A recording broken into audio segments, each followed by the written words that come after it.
com vocês, porque realmente esse meio, né, que às vezes os meios digitais são tão cruéis, né, em alguns pontos, por outro lado também, eles nos aproximam de alguma forma, né.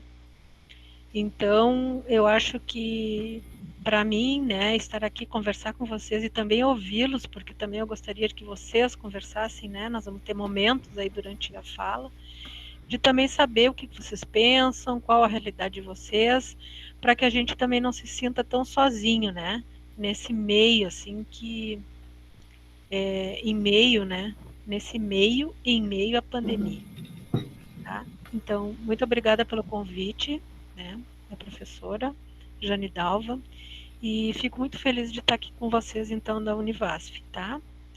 Então, o título que ela sugeriu foi Artes Visuais e os Desafios do Ensino Remoto no Contexto Pandêmico, né? Que justamente tem a ver com esse artigo que eu escrevi para a revista Palíndromo, né?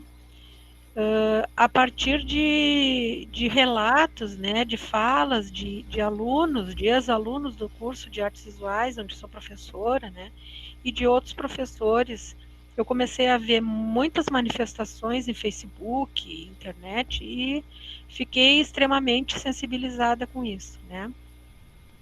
Esses professores que estão dentro das escolas, né, essa situação dos professores, eu vejo assim como de grande sofrimento nesse momento.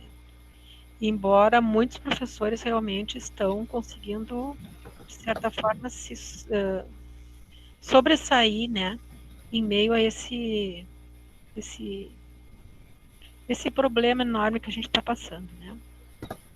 Gostaria de falar também, acrescentar aí no meu currículo uma coisa muito importante, né, que eu fui professora de artes visuais durante quase 20 anos em escolas públicas municipais aqui em Pelotas, Rio Grande do Sul, onde eu moro, tá? Então, essa minha prática, né, esse meu fazer, né, docente, ele me marcou profundamente, né. Posteriormente é que eu fui ingressar na universidade como professora, então essas experiências da escola, elas vêm sempre comigo, né, e colaboram, né, nas minhas aulas de estágio, que eu sou docente de estágio, né, orientadora de estágio, também no PIBID, como vocês sabem, a professora já falou. Então, o que a gente tá vendo agora são novas formas de vivenciar o uso das tecnologias, né? Porque antes as tecnologias elas estavam muito a serviço das pessoas, mas de uma forma ainda bastante passiva, né? Por exemplo, a televisão, né? Nós tínhamos televisão, a gente sentava, ou senta ainda, né? Mas de uma forma diferente hoje, e assiste o que é dado para a gente, isso no caso da TV aberta, mas o que é comprado também de uma forma que a gente escolhe o material que a gente vai ver, né? Então, isso tudo foi modificando formas de ensinar e aprender também na escola e na sociedade, né?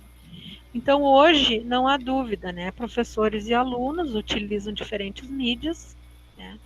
Que é bom a gente salientar que a maioria foi criada com fins comerciais, né? E que necessitam serem repensadas para suas demandas pedagógicas específicas, né? Essas necessidades ou essa utilização das tecnologias de informação e comunicação, elas ocorrem, o que a gente viu por uma pesquisa realizada em 2015, né, que elas são iniciativa própria de alunos e professores, né, e depois as exigências externas são menores, isso numa pesquisa 5 anos atrás, ou quase 6, né. A gente vê hoje que isso tudo se modificou, que essas TIC, elas não dependem só de uma iniciativa e de uma exigência, mas que elas são a única possibilidade, né, de conexão, se é que há conexão, que a gente vai discutir um pouco aqui também, possível nesse momento de pandemia. Essas tecnologias, elas também são materiais didáticos, né, e são materiais pedagógicos, usuais e constantes nos ambientes escolares. Então, em especial, eu estou trazendo aqui a questão dos smartphones, né? Por exemplo, aqui no Rio Grande do Sul, havia uma lei de 2008 em que proibia a utilização do smartphone dentro da sala de aula. Uma lei estadual, mas que repercutia inclusive em escolas municipais, né? E a motivação para essa proibição era a existência de conflitos dentro da sala de aula, né? Os conflitos que se davam entre professores e alunos, né? Mas no sentido de que os alunos, por exemplo, faziam registros, né, fotográficos fora do contexto da aula, tá? Ou eles faziam filmagens, tá? Disponibilizavam na internet, tá? Ou ficavam enviando mensagens uns para os outros dentro da aula. Então, em função desse contexto, foi criada essa lei, tá? Porém, o que aconteceu? Com a pandemia, os smartphones viraram a principal mídia utilizada por professores e alunos. Então, que interessante isso, né? Antes proibido e hoje totalmente, digamos assim, legitimado e legalizado dentro da escola. Nem falo dentro da escola, mas então no contexto escolar hoje, né? Nesse contexto escolar hoje que já, né, quebrou as barreiras da escola e que está hoje dentro da sala de aula, dentro da própria casa, né? Então, a nossa casa é também a sala de aula. E aqui eu vou trazer dois exemplos, né? Apenas dois exemplos, que foi alguns com que eu acompanhei e participei, de que os professores de arte, eles estão utilizando essas tecnologias há bastante tempo já, né? Então, eu acompanho meus alunos nos estágios, né? Então, eu vejo que, pelo menos nos últimos 10 anos, com certeza, eles já estavam utilizando tranquilamente essas novas tecnologias, né? Em especial, agora, nos últimos anos, o smartphone. Então, eu trouxe somente esses dois, porque esses dois já são textos, assim, se vocês quiserem ter acesso, eles estão disponíveis, tá? E esse primeiro texto é com um aplicativo Strava, não sei se vocês conhecem. Ele é um aplicativo gratuito, né? Em que tu consegue gravar, registrar, fazer o registro de caminhadas, né? Ou de corridas, ou pedaladas, né? De bicicleta. Faz o registro enfim, do teu movimento, né? Teu percurso dentro de um determinado trajeto, tá? Isso tudo é registrado por GPS, o GPS acompanha, e o que nos interessou aqui nesse momento? Isso aqui foi uma experiência de estágio da Isabel Cristina, que depois virou o TCC dela, né, de conclusão de curso, e posteriormente a gente veio a trabalhar com as questões teóricas um pouco mais aprofundadas, né? Ela levou essa proposta para dentro da sala de aula, né? Esse primeiro desenho, o que interessa para nós em artes visuais é que esses trajetos viram desenhos, né? Esse primeiro aqui é um desenho feito com Strava, tá? Mas já é de gente que trabalha com isso, de um artista, tá? Em que eles tentam reproduzir mesmo figuras, né? Intencionalmente reproduzir figuras que eles fazem, né? E tentam reescrever ou redesenhar por meio da trajetória, tentam refazer esse desenho. Esse último aqui é um exemplo disso, sim. Professora, por que não está passando os slides para cá, para a gente? Está só parado na primeira página, no primeiro slide. Então, quem sabe eu vou fazer o seguinte, eu vou botar ele em PDF para ver se ajuda. Tá? Então, vou tirar aqui. Eu consigo ver na listagem, acho que todo mundo pela listagem da barra lateral, mas ele não muda o slide. Agora mudou. Nós vamos botar ele em PDF para ver se vai melhorar um pouco. Porque talvez a configuração, né? O outro trecho que você estava falando é justamente dessa pesquisa, né? Que eu vi, que era justamente o uso dos smartphones na escola. Isso aí. Uhum. Então a gente tem trabalhado nessa linha, assim, um pouco, de tentar estimular, né?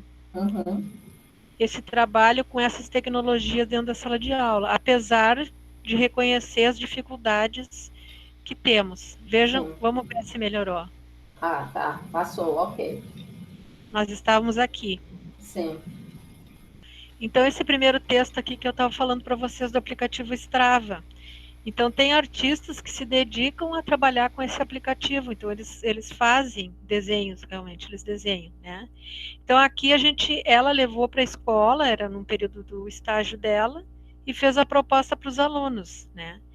Em que eles fizessem um desenho, apenas um contorno, tá? Que é o primeiro desenho, e que depois eles sairiam em grupos no pátio e tentariam reproduzir com o seu corpo, então cada um com o seu celular e com o aplicativo, tentar reproduzir esse desenho, tá? A ideia era essa. Vou tomar um pouquinho de água aqui. O que aconteceu nessa experiência? Eles ficaram bastante frustrados, porque na verdade eles não conseguiram reproduzir, que era essa ideia, né? Claro que a gente sabia que eles não iam conseguir, né, nessa medida, mas para que eles conhecessem esse aplicativo e pudessem se interessar, então, por essa relação aqui entre essas tecnologias e o desenho, né? Eles ficaram frustrados com os resultados finais, né? Mas a estagiária comentou que eles ficaram bastante entusiasmados com esses trabalhos, né? E que depois eles comentavam com ela, após o estágio, que eles continuavam trabalhando com isso em casa. Então, muitos faziam depois com bicicleta, eles começaram a fazer, e mantiveram contato com ela. Então, a gente entendeu que foi uma boa experiência que aconteceu. A outra foi esse trabalho aqui com a Fabiana, sobre smartphones artes visuais, tecnologias no ensino da perspectiva forçada. Então, a partir dessas imagens, a primeira é uma imagem de internet, onde se faz aquele jogo, né, de uma ilusão, né, de perspectiva, como se o balão que está bem na frente, né, consegue se juntar perfeitamente àquela pessoa que está mais longe, então parece que ela é pequena, né? E eles conseguiram utilizar isso depois na sala de aula. Estudaram, fizeram estudos sobre a fotografia, sobre a perspectiva forçada, né? E conseguiram depois na aula trabalhar com essa ideia aqui de criar essas ilusões, né? Então, esses alunos aqui eram do ensino fundamental, dos anos finais. Então, foi uma experiência interessante que aconteceu também. Então, eu estou trazendo só essas duas aqui, né? Para dizer para vocês que sim, é possível, né? Claro que isso aqui era num contexto presencial. Eu não sei como que seriam essas vivências aqui com o ensino remoto, que eu acho que é uma coisa que a gente poderia até investigar isso também, né? Novas pesquisas sobre isso. Mas sem dúvida, né, o uso da fotografia tem sido bastante utilizado agora no período remoto, pelo que eu estou vendo com meus alunos que estão entrando em estágio agora, tá? Então, isso eu vou ver agora no final do semestre, o que a gente vai ter de resultados sobre isso, tá bem? Então, o que aconteceu, né? 2020, com a pandemia, questão do vírus da Covid-19, houve uma proliferação de recursos tecnológicos, né? Então, assim, materiais digitais, orientações em redes sociais, enviados pelo professor para acesso dos estudantes de forma assíncrona, né? Ou seja, o estudante pode acessar aquele material a hora que ele quiser, porque fica gravado, né? Videoaulas gravadas pelos docentes, aulas síncronas em menor grau, né? Também existiram, ou seja, aula síncrona, ao mesmo tempo que é como está acontecendo com a gente agora, né? Ao mesmo tempo que eu estou falando, vocês estão me acompanhando. Então, o smartphone, que antes era proibido, agora é a principal mídia de interação entre escola, gestão, professores e alunos. E que a gente pensaria até que é utilizado de uma forma quase extrema, né? Para não dizer radical. O que aconteceu também? O envolvimento dos pais e responsáveis pelos alunos na realização das tarefas remotas, né? Isso tudo gera novas organizações no cotidiano das famílias. A nossa vida, ela está se caracterizando muito pelo isolamento, né? E ao mesmo tempo a dispersão, né? Esses dois processos, eles se tornaram indissociáveis na questão do ensino e aprendizagem. Tá? O que antes era desafio, porque se falava muito disso, né? Se vocês vão fazer um levantamento aí do referencial bibliográfico que nós tínhamos até então, a questão da inserção das tecnologias na escola ainda ela era um tabu, ela era um problema, né? Só que com o ensino remoto, ela se transformou numa condição, sim, única, né? Ou vai ser remoto ou nós não vamos ter nenhuma outra possibilidade. Ainda que falem de ensino híbrido, né? Isso ainda não é possível, não é uma realidade ainda no nosso país, é o que eu vejo, né? Então, essa condição também problemática é de manter os alunos conectados à sala de aula virtual ou às atividades remotas, né? Então, não sei se vocês também acompanham, há muita dificuldade dos alunos acompanharem as aulas, né? E aí as dificuldades são de vários tipos, né? Na primeira imagem, eu coloquei ali uma imagem do que seria, assim, um ideal, né? Que seria alguém que tivesse disponibilidade de ter seu espaço para estudar, né? O seu aparelho, né, tecnológico, ali no caso um notebook, ela tem um microfone com certeza, junto com aquele aparelho de um fone de ouvido, né? Ela tem como fazer suas anotações, ela tem tranquilidade para aprender e provavelmente ela tem também já uma alfabetização e um letramento tecnológico para conseguir acompanhar essas aulas. Nós também temos uma segunda realidade, né, de uma criança, por exemplo, que é menor que a outra e que precisa ter acompanhamento de um adulto, né? Ali vocês estão vendo que ela já estão estudando num tablet ou no smartphone, talvez, parece mais um tablet, né? E essa criança, então, por ser pequena, né, ela precisa assistir essas aulas dessa forma. Na terceira fotografia, a gente já vê uma criança estudando pelo smartphone, né, que é uma tela que ela não é das melhores para a gente estudar, é difícil da gente ler, né? Dependendo da dificuldade de visão que a pessoa tiver, ela pode ter, né, maiores problemas com isso. Mas, enfim, já é uma outra situação, provavelmente era dentro da sala de aula, porque nós estamos vendo essa criança acompanhada de outra, né?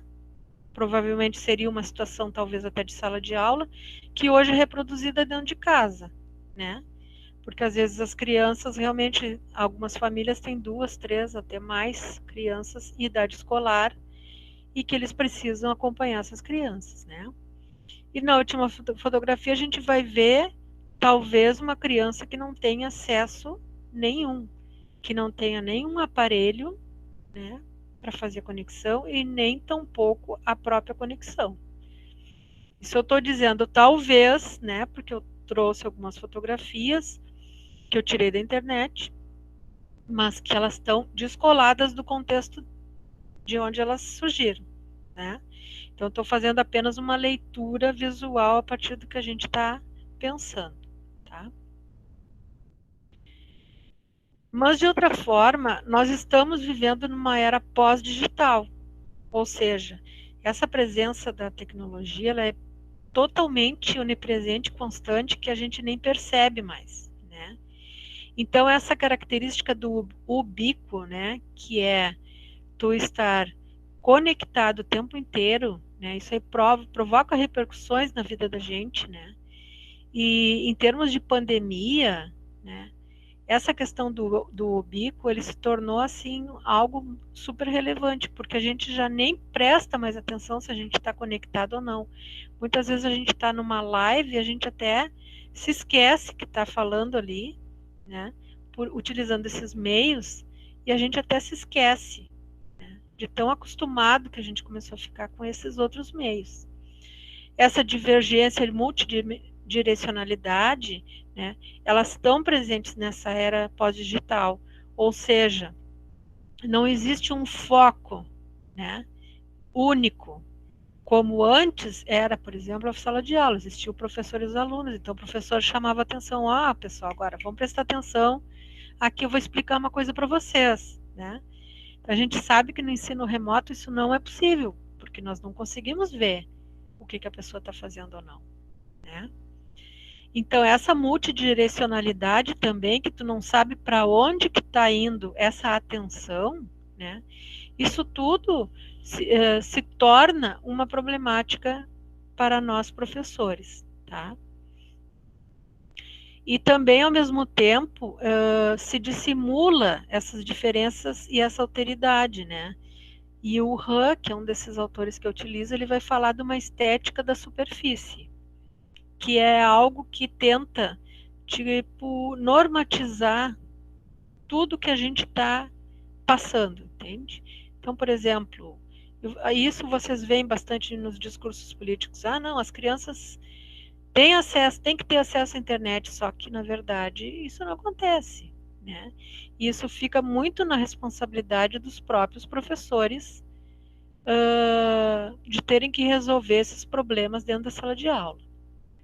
Então, vamos dar uma paradinha e vamos conversar um pouquinho. O que vocês acham? Teriam alguma coisa para falar? Acho que é bom, né? Desse aspecto, né, das realidades, né? A gente pode colocar em duas dimensões. Primeiro, o ano passado, as próprias universidades tiveram que fazer um levantamento sobre a situação socioeconômica dos seus estudantes. E aí ela se defrontou com alunos que não tinham o mínimo, né, o básico para fazer esse estudo. Então, essas fotos, embora sejam de contextos distintos, a gente está falando de crianças. Mas na universidade a gente também se defronta com essas disparidades. E todo o movimento de como ia fazer para que o aluno tivesse a garantia de acesso, porque o mínimo era esse. Então, os chips, por exemplo, que foi da política, né, que a universidade adquiriu, foi no final do ano, assim como os notebooks. Então, vamos dizer que alguns deles não fizeram as atividades porque não fizeram, não tinham condições de fazer. Né? Então, isso é um ponto. Outro ponto é também esse contexto na educação básica que coloca as famílias nessa corresponsabilidade de acompanhar as atividades dos seus filhos. E sem, não digo nem só o preparo, mas muitas vezes o pai ou a mãe não sabe utilizar. Ou não tem o equipamento, ou não sabe fazer. E aí gera todo também um outro conflito, porque estressa a criança, né? A criança fica angustiada. Isso, se a gente for colocar na realidade de escola particular, por exemplo, na cidade de Petrolina, 2 escolas particulares funcionaram normalmente. Normalmente com muitas aspas, né? Então, os filhos das classes médias tiveram sua atividade, né, sua escolarização, sem muitos atropelos, porque o pai tem um capital cultural e a mãe, essa educação digital, o equipamento, então, tiveram, mas as da escola pública não. Não tiveram esse... Então, esse ano é que estão se organizando para fazê-lo, né? Eu vou ler aqui um comentário. Sim. Né, da Letícia, deixa eu ver. Às vezes os pais têm que trabalhar no horário da aula. Também não tem como auxiliar os seus filhos. A gente, como eu estava falando no início, embora a universidade está situada em Juazeiro, que é uma cidade de médio porte, assim como Petrolina, mas muitas das famílias são de cidades menores e de localidades ainda mais distantes, né?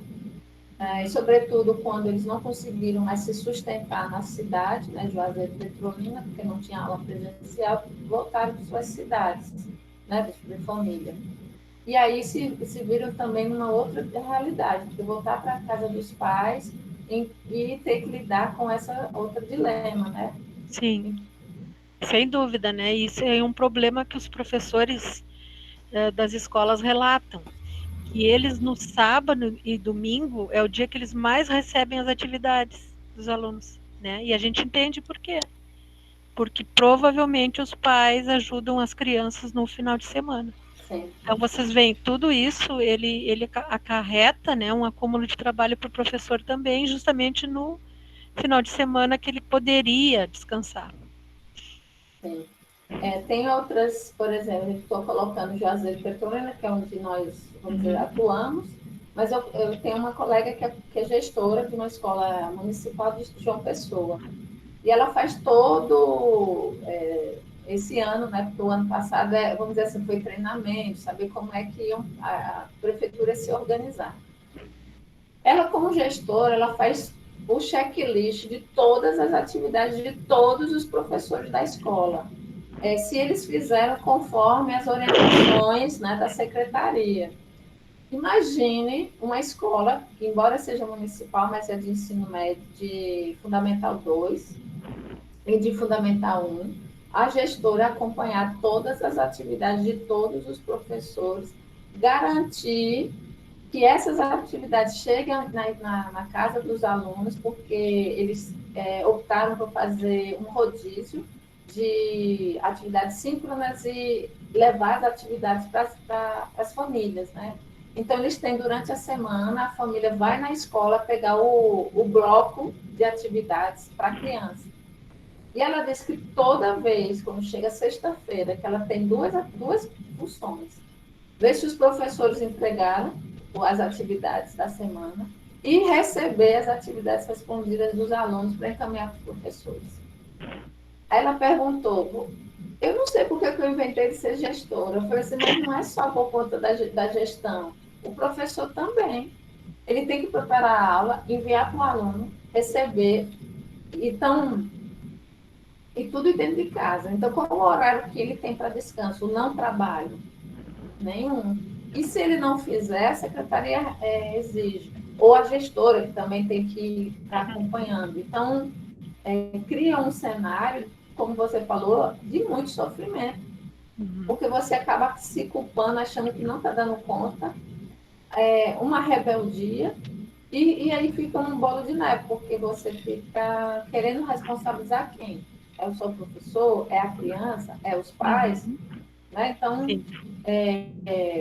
quando ela falou isso, eu fiquei pensando, bem, ela está falando de uma realidade, que é a cidade de uma pessoa capital, uma escola que tem um dos melhores IDEB da cidade, então tem um cenário um pouco mais favorável. Mas tem escolas de periferia que nem isso, né? Não tem nem água. Então, como é que organiza essa estratégia de ensino, né? Dessas relações de aprender nessa realidade? O que é que os professores estão se mobilizando, né? A fazer? Acredito que lá em São Leonardo, que uma das nossas alunas aqui, a Alessandra, é uma cidade também pequena, bem do interior, e como é que a prefeitura, porque eu estou vendo que as prefeituras é que estão sentindo o maior baque nisso. O governo do estado, as escolas estaduais, porque elas concentram seu ensino médio, talvez estão tendo um direcionamento, uma sistematização dessa relação um pouco melhor ou diferenciada. As escolas municipais realmente estão assim, eu vou dizer, mas estão perdidas. Elas estão um pouco perdidas. Não só as escolas municipais, as pessoas como os próprios pais. Então, quais são o direcionamento? Se a próprio Ministério da Educação não coloca um direcionamento, né? Se o governo federal, nesse aspecto de uma política a nível nacional, não deu suporte. Fica para os estados e para os municípios. E o orçamento para garantir determinadas situações de assistência também não acontece. Então, é meio patinar, né? É patinar. Tudo isso que tu está relatando acontece aqui também. Não é diferente, não. Não há diferença nesse problema aí nas escolas. Que na universidade, com certeza, isso aí que tu falou também. Nesse semestre mesmo, eu estou dando a disciplina de estágio, tinha uma aluna que não tinha notebook. Como que ela vai fazer o estágio remoto, né? com o smartphone não é possível. Com a quantidade de arquivos que elas têm que fazer, que tem que transformar, é de Word para PDF, uma hora é uma fonte, outra hora outra, é algo assim surreal. Uhum. Então, tá uma situação difícil, com certeza. Uhum. Mais alguma coisa, Janidalva? Não, podemos seguir. Tá, vamos ver aqui. Bom, então existe esse descompasso, né, entre os possíveis avanços tecnológicos e a escola. Será que realmente nós estamos numa realidade hiperconectada? Né? Porque o que se falava antes? Ah, não, todo mundo tem acesso à internet, né? Todo mundo sabe fazer as coisas, todo mundo. O que a gente está vendo agora é que não, nós estamos passando, e não só na escola é o problema. A gente está vendo agora os idosos, por exemplo, que não conseguem acessar a internet para fazer a vacina, por exemplo, da Covid. Então a gente está vendo assim que são o povo, né? E depois a gente vai trazer alguns dados aqui. O povo, no geral, a gente já poderia dizer que talvez uns 50% ou mais da população tem problema com acesso à internet, seja por conexão ou por alfabetização tecnológica. Tá? Então, o que acontece? Com o ensino remoto, né, os pais ou responsáveis pelos alunos se tornam, então, os verdadeiros tutores, né, dentro desse espaço caseiro.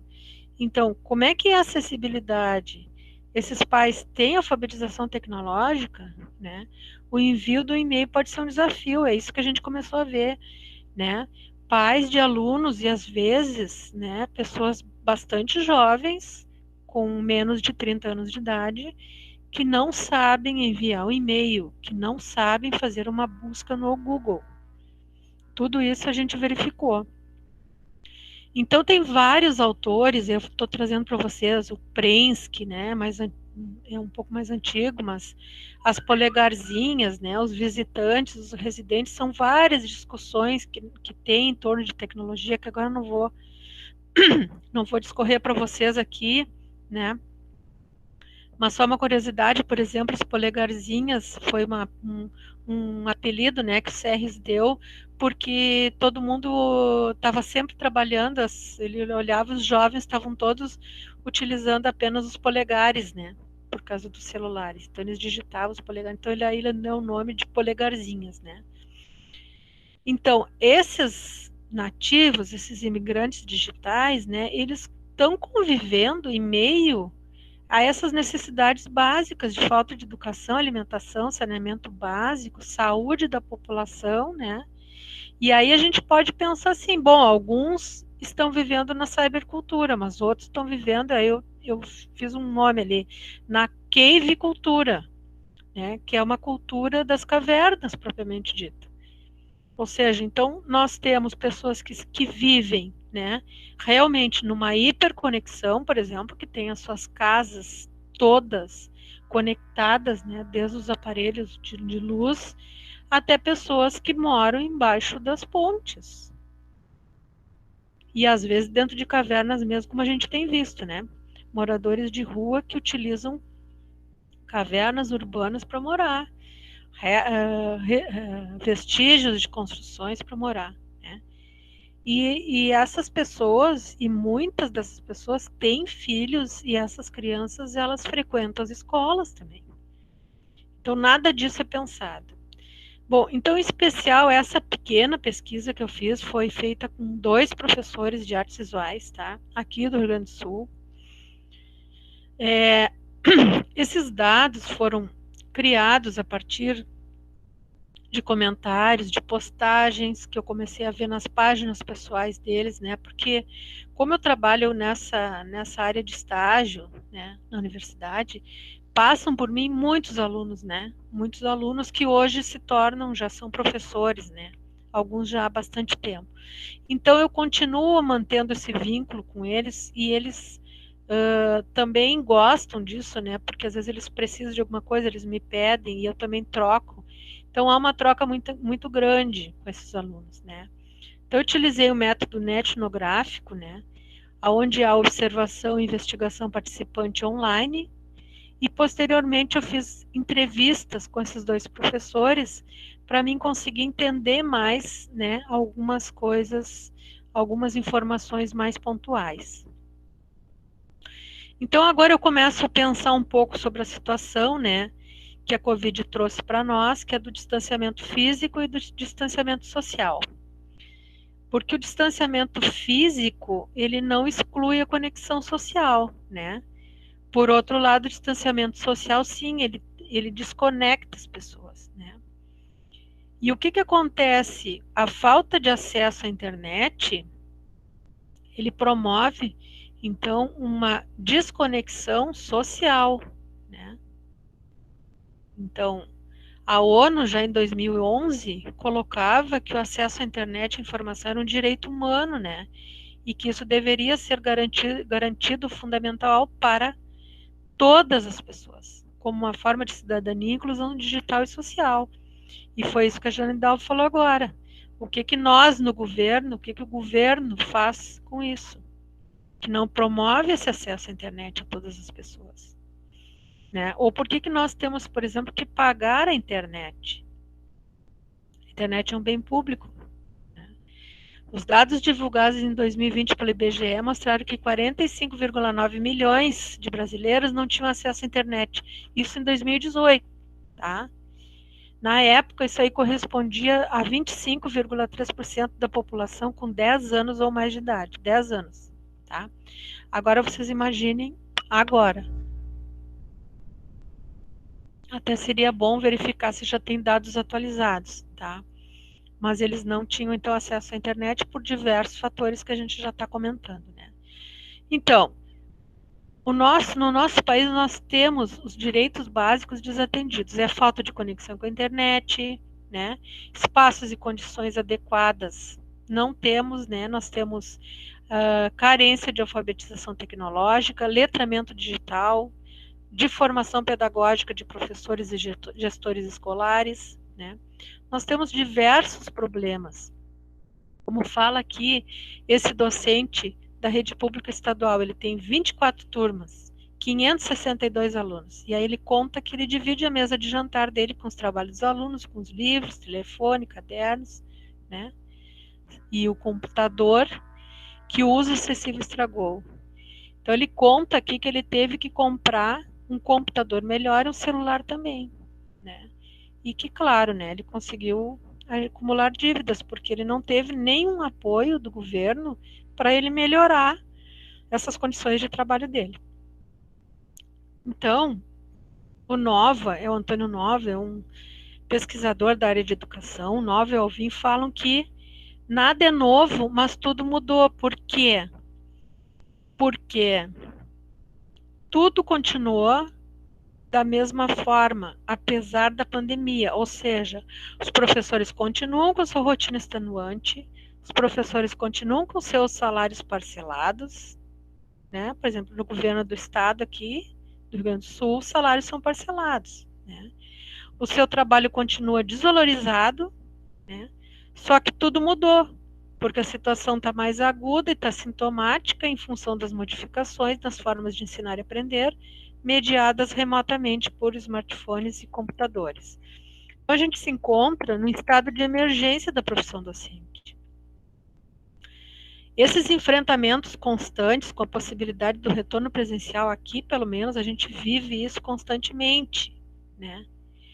Esse retorno presencial que eles falam, a gente liga a televisão, assim, de 15 em 15 dias, dá uma onda, sabe? E aí eles colocam lá, a secretária de Educação falando que as escolas vão voltar, que todas as escolas, inclusive ela falou aqui das 35, parece, coordenadorias de educação, que apenas 10 escolas não tinham as condições mínimas para atuarem, né? Ou seja, falta de ventilação, né? Banheiros inadequados, né? A questão dos bebedouros, das pias, né? Para lavar a mão, e, inclusive os outros materiais que a gente sabe, né? Tipo álcool, sabão, toalhas, essas coisas, papel higiênico, né? Mas, enfim, isso é uma verdadeira tortura que acontece com os professores, né? É essa possibilidade de retorno presencial que eles chamam aqui de ensino híbrido, né, que é chamado em todo o Brasil de ensino híbrido. Eles querem que os professores retornem de qualquer forma para as escolas, então isso está gerando, assim, um problema enorme, né? Isso faz com que os professores se fragilizem e adoeçam, né?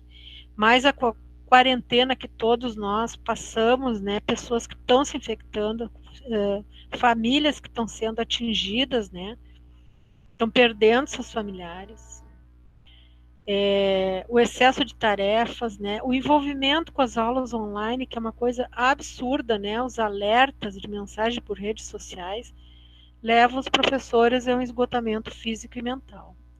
Então, o professor 1, que foi esse professor que eu entrevistei, ele conta que ele tem 60 horas, ele trabalha 60 horas, ele foi meu aluno aqui na universidade, né? E hoje ele trabalha na rede municipal e estadual em cidades aqui no interior do Rio Grande do Sul. Ele diz que tem 39 turmas entre a rede municipal e o estado. Ele se sente cansado, né? Ele diz que trabalha o tempo inteiro, ele não tem vida social, de segunda a segunda, esgotamento e também frustração devido ao governo e à sociedade que nos critica e nos tornou inimigos. Em vista disso, muitos são os alunos que nada fazem, alimentando a necessidade de trabalharmos ainda mais em recuperações, tentativas de contato, relatórios comprovando nossa dedicação. O Estado brinca com isso e exige relatórios para tudo, como se a negligência familiar fosse nossa culpa também. Só faltam descontar em folha por aluno que nada faz, pois de resto descontam tudo que podem, né? Então, esse professor ele está extremamente fragilizado, né, em função desse trabalho emergencial que está ocorrendo, né? E o que eu vi, assim, com esses dois professores? O que eles têm trabalhado, como é que tem sido a sua rotina, né? Eles têm feito produção de aulas, né, que são tarefas, a maioria digitalizadas ou impressas para os alunos que não têm acesso à internet. Às vezes eles fazem produção de videoaulas também, que ficam armazenadas, por exemplo, no Google Classroom. Tá? Há uma exigência diária com o controle da presença e a realização de atividades por parte dos educandos de forma constante, então tem aquela cobrança, né? Nos relatórios é verificado se a presença que é marcada no grupo do Facebook é condizente com a entrega das atividades realizadas em casa pelos alunos e enviada por meio de e-mails para o professor, ou seja, aqui a professora 2, que é professora do município, ela relata que as aulas são trabalhadas por meio do Facebook, tá?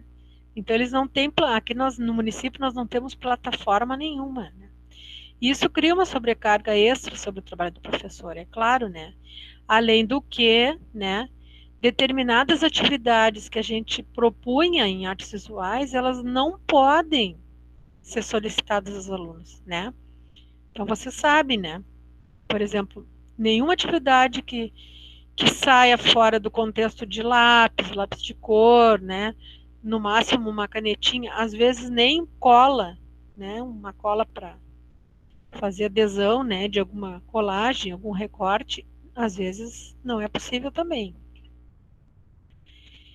Também dificuldades financeiras, né, pelas quais as famílias dos alunos estão passando, eu diria, dificuldades financeiras que os professores também estão passando, isso interfere muito, né, nesse ensino.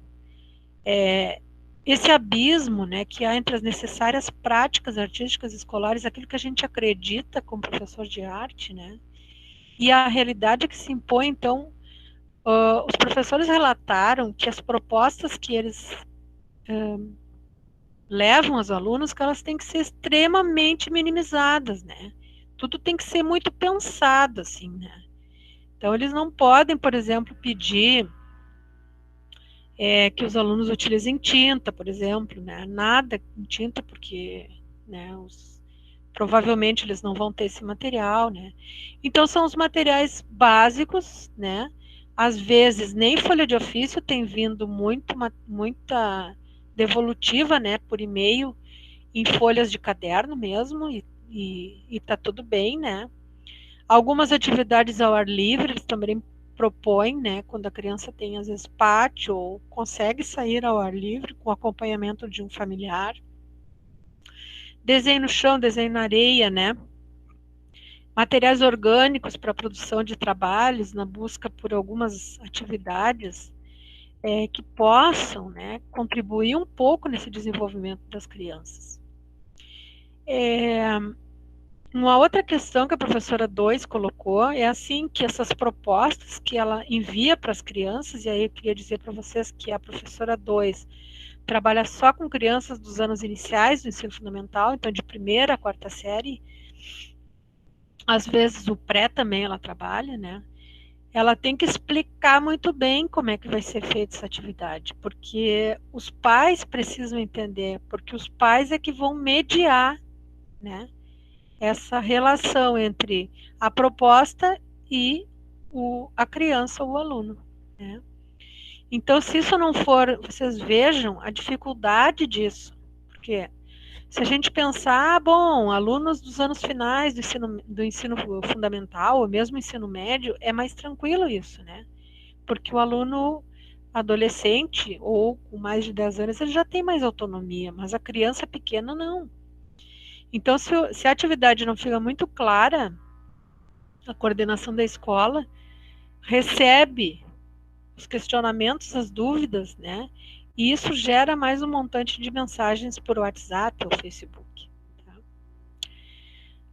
Uma outra coisa que se usava também, essas atividades de busca na internet, pesquisa na internet, de imagens em sites, passeios virtuais por museus e galerias de arte, isso tudo se torna distante da realidade, porque os alunos não são hiperconectados, não. Né? Não há facilidade de conexão. Como eu disse para vocês, eles precisam ser auxiliados pelos pais. Muitas vezes os pais não sabem nem fazer as buscas, né, no Google e nenhum site. Então isso se torna assim uma dificuldade muito grande, né? Mas ao mesmo tempo os professores relatam que conseguem fazer algumas buscas e produções de imagens, como fotografias que eu contei para vocês, de forma muito pontual, né? Mas com grande dificuldade. Aqui, por exemplo, tem uma prancha, né, da professora 2 que ela me forneceu, que ela estava trabalhando aí com crianças de primeiro ano, onde ela pede para eles realizarem colagens, né? Então, ela me disse que estava trabalhando com formas, né? Então, formas geométricas, formas livres, e aí ela pediu para eles rasgarem papéis e fazerem uma colagem. Vocês veem que ela precisa botar um exemplo, tá? Porque se ela não colocar também uma imagem mostrando, né, mais ou menos como é que é o trabalho, vai ter dificuldade. Tá? Bom, então ela me disse que essa prancha aí tem que ter uma determinada letra, ela tem que estar toda formatada num certo formato mesmo, porque ela precisa ser enviada para a escola em forma de imagem que vai ser colocado no Facebook, tá? E aí, o resultado devolutiva do aluno, uma fotografia, né? Então, vocês veem que esses trabalhos são devolvidos em forma de imagem também, que chega ao e-mail da professora, tá? Algumas vezes também esses materiais, né, da mesma forma que a Janedal falou, eles são devolvidos fisicamente, né? E o professor precisa também se deslocar à escola para fazer a revisão desses trabalhos. Além disso, essas propostas têm que ser acompanhadas por planos de aula, né? Então, vocês veem, cada proposta dessas aí, né? E é uma por semana para cada turma. Então, vejam, a professora tem 8 turmas, né? 8 propostas por semana, diferentes. Cada proposta dessas tem um plano de aula, tá? E esse plano de aula tem que ter as habilidades e competências de acordo com a BNCC. Né? A BNCC foi uma coisa que caiu assim na cabeça de todo mundo. Se vocês forem avaliar esse documento, vocês vão ver que a área de artes ali, ela se tornou um componente curricular da área de linguagens. Né? Então, ela não é mais uma disciplina. Então, na verdade, a BNCC, ela prejudicou de forma, assim, muito ampla, né, o nosso campo das artes como um todo, tá? Como eu expliquei, então, a devolutiva das tarefas é feita por fotografias, que vem por e-mail, né? Como ela tem 8 turmas, em torno de 20 alunos ou um pouco mais, ela diz que chega em torno de 80 e-mails semanais e que ela tem que dar o retorno desses e-mails, tá? Então, vocês veem, ela tem que responder para quem enviou o e-mail, que recebeu, e se está bem o trabalho, ou se teria que fazer alguma correção, alguma coisa. Tá? Às vezes ela me diz que recebe o e-mail sem o anexo, né? Porque os pais às vezes não conseguem fazer. E ela tem que devolver e-mail dizendo que não veio anexo. Então, são problemas variados, tá? Depois existe uma tabela onde tem que se anotar todos essas atividades, né? E são enviados relatórios quinzenais para a coordenação, constando o nome dos alunos, que também não entregam as atividades, né? Além disso, tem os alunos AEE, né, que são alunos que precisam de atividades pedagógicas específicas. Então, esses alunos, e ela me disse que esse ano ela está com 10 alunos, a mesma coisa, o ano passado ela já tinha 10 alunos, então existe atividade diferenciada para esses 10 alunos, com também planos de aula diferenciados. Então, esses arquivos, eles vão para a professora auxiliar, que é responsável por esse acompanhamento, tá? E vem a devolutiva para ela se a atividade está ok ou não, tá? Posteriormente, esses relatórios voltam à Secretaria Municipal de Educação e eles vão começar, então, a identificar os alunos que não realizam, quem é que faz, quem é que não faz, para ter os estudos compensatórios no final do ano ou durante o semestre. Então, a professora relata que ela se sente assim como se ela estivesse ensinando dentro de uma fábrica, todos do mesmo jeito, professores e alunos, tudo tem que funcionar, né? Quem não se encaixa nisso está fora, ela diz. Às vezes me sinto uma postileira. E ela afirma que não tem uma discussão conjunta com a Secretaria de Educação sobre esses procedimentos que são adotados na escola, que as normas vêm de cima para baixo, sem questionamento, sem que a Secretaria saiba o que elas pensam do trabalho que elas fazem, né, ou se teriam melhores soluções. Então, pessoal, eu acho que a gente pode dar uma paradinha de novo. E vocês vejam que tem muitos detalhes, né, nesse trabalho do professor. Não é mais apenas uma proposta, mas é assim uma questão de avaliação muito grande, né, desse aluno. E um outro problema que eu coloquei ali, às vezes o professor não sabe se foi o aluno que fez ou não. E ela me diz assim, que ela né, vê que como são crianças pequenas, que com certeza a maioria dessas atividades não são as crianças que fazem. Embora ela sempre envie atividades que seria possível da criança fazer, entenderam? Mas como não tem a mediação do professor ao vivo, claro, né, o pai ou a mãe, eles não são professores, então eles não sabem como conduzir esse processo, entende? Então, acontece isso também. Né? Eu lembro muito bem quando eu era professora da escola básica, né? Da alfabetização, os pais queriam que tivesse a letrinha do jeito, né? Que aí eles ficavam incomodados, não deixar aí, queriam fazer pela criança. Imagine agora sem eles tendo que mediar essa aprendizagem, né? Vamos aqui passar para o pessoal que está. Eu pedi para eles que, caso eles não quisessem falar, pudessem escrever, né? Porque às vezes. Mas isso não quer dizer que a gente não quer escutar vozes de vocês, né? Né, Beatriz? Quando eu falei ontem, a Alessandra falou que ela, no caso dos filhos, né, dos primos dela, as atividades eram impressas e eles iam na escola pegar, né, quando começou as atividades.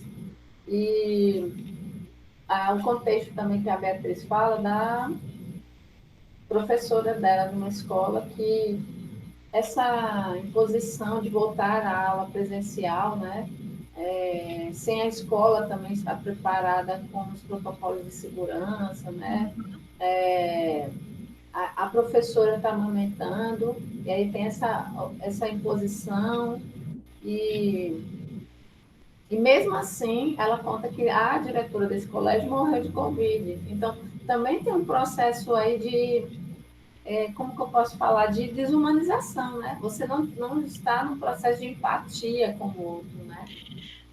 Janedalva sabe que existe até uma pesquisa que foi feita aqui no Rio Grande do Sul, que a maioria dos professores que morreram de Covid eram diretores ou professores que ficavam recebendo essas atividades impressas nas escolas. Funcionários também. Pois é, então tem um dado aí de Tem. que se ele se coloca uma vulnerabilidade, porque ele é obrigado a estar ali, recebe, do mesmo jeito que ele é contagiado, né? Ele também passa para outros. Então, o contágio se prolifera e se perde o controle da própria transmissão da doença por conta do mínimo que não se faz. Isso aí. Né? Do mínimo que não se faz. A Emily também está falando da ironia, né? Que enquanto ela está assistindo aqui a nossa palestra, a mãe dela, que é a professora, está tentando resolver um problema de uma prova que não está abrindo para a leitura do aluno. E tem que ensinar, né? Então os pais se tornam assim, ó, tutores dos pais, né? Porque eles têm que ensinar, né? Alfabetizar tecnologicamente. Sim. Alguém mais quer falar e não escreveu? Porque eu vi que entrou outras pessoas, Cora, Gabriel, Érica, porque a gente tem duas escolas, né, do acompanhamento do PIBID, porque também o próprio PIBID, né, nesse edital de 2020, distribuiu as bolsas e a valorização por áreas prioritárias, que é a ciência, a matemática, e as outras áreas. E as outras áreas é artes visuais, no caso da Univasf, artes visuais, sociologia e educação física. Bem, no caso da gente, atua em duas escolas, né? Uma escola é uma escola militar, é o Colégio de Polícia, da Polícia Militar, em Juazeiro, e uma outra escola estadual, professor Arthur Oliveira. Inclusive, os colégios militares, a gente sempre, né, vai falar do colégio militar no contexto atual, a gente já fica assim meio se mexendo, eita. Mas a questão é que o professor de artes visuais do colégio militar é egresso do curso. E ele tem todo um trânsito, desde quando ele era estudante, de conquistar, né, um lugar de legitimidade dentro do colégio militar da área de artes. E ele é um grande colaborador disso, né? Então, ele foi preceptor, né, na residência pedagógica, e agora ele está com a gente no PIBID. Infelizmente, hoje, ele não está participando, mesmo querendo, por conta que era dia de planejamento. Ele recebeu, né, em cima da hora, mudanças de horário, e ele teve que se adequar, né? Inclusive, a outra professora também, do Colégio Estadual, a Carol, também é uma egressa do curso, foi pibidiana, né? Ela agora é supervisora do PIBID. Como eu disse, né, o estado da Bahia vai estar realizando um ano letivo de 2020 e 2021 junto.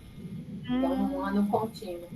E terá aulas no sábado, manhã e tarde. Então, é de segunda a sábado. E ela estava me informando que também não ia poder estar hoje, porque ela foi escalada para realizar oficinas nesses horários do sábado. E eles dois, né, estavam compartilhando comigo de que estão tentando, né, ver como eles vão realizar isso, porque aqui você falou da quantidade de turmas. O do Edmilson, se eu não me engano, são 12 turmas. Só ensino fundamental 2. E só à tarde, porque o colégio militar é bem grande, né? A Carol é manhã e tarde. Fundamental 1 e Fundamental 2 e o primeiro ano do ensino médio. Porque no estado da Bahia, só tem o primeiro ano do ensino médio. Então, ela está, acho que mais ou menos umas 10 a 12 turmas também, né? Então, Eu gostaria de fazer uma pergunta para os alunos que assistiram à Semana Pedagógica do Colégio Militar, que na verdade não é do colégio em si, mas do estado da Bahia. Você tem alguma observação a fazer diante do que a professora apresentou aqui, né, desses dados? Porque a Semana Pedagógica ela foi com o propósito de apresentar o planejamento, o cronograma, o material que é para ser utilizado. Vocês têm alguma observação a dizer aqui? É importante, né? Colocar essa realidade, né? Uma coisa é a gestão, outra coisa é o professor que está enfrentando o dilema de pensar o ensino-aprendizagem nesse contexto. Boa tarde. Fora. Eu dei uma olhada, né, no caderno, né, ao encontro pedagógico. Acho que o que mais se sobressaiu, e o que tem sobressaído mesmo, são essas mudanças em cima de hora, cronogramas, trocas, horários colidindo, e muita dúvida, né? Uma cartilha que foi feita, parece, às pressas, né? E minha mãe, ela é professora de uma SEI, né, em São Paulo, então, para mim não foi muita novidade, infelizmente, né, esse cenário, porque ela compartilha muito comigo as questões, né, que vão acontecendo, e é tudo muito semelhante, assim. Então, é muito triste, assim, principalmente o risco, né, que todo mundo tem sido colocado. Eu não sei se aqui na Bahia a ideia é voltar presencial, mas eu acho que as particulares já estão presencial, se não me engano, né? Uhum. E é complicado demais, assim. A vacina não tem, mas tem a aula, e a gente sabe que as aulas têm esse desespero para ser presencial, não é por uma preocupação com a educação, né? E sim com os ganhos do ensino particular, né? São questões que são retrógradas, né? Sempre é o interesse do ensino particular prevalecendo sobre o desenvolvimento do público, né? Então é muito aflitivo, assim. E aí os cadernos, eu achei curioso porque eu peguei o 7º ano, então eu li o caderno do 7º ano, né? Aquele trilha de aprendizagem e tal. E eu senti que o caderno, ele dialogava com o aluno. Senti não, o caderno dialoga com o aluno, ele conversa com o aluno, né? Ele tenta motivar a criança, não sei o quê, tipo, vamos lá, vamos fazer isso, você é capaz, não sei o quê. E aí perguntei para a professora Edmilson como que esse caderno ia chegar nos alunos, ele falou que o caderno não vai ser entregue.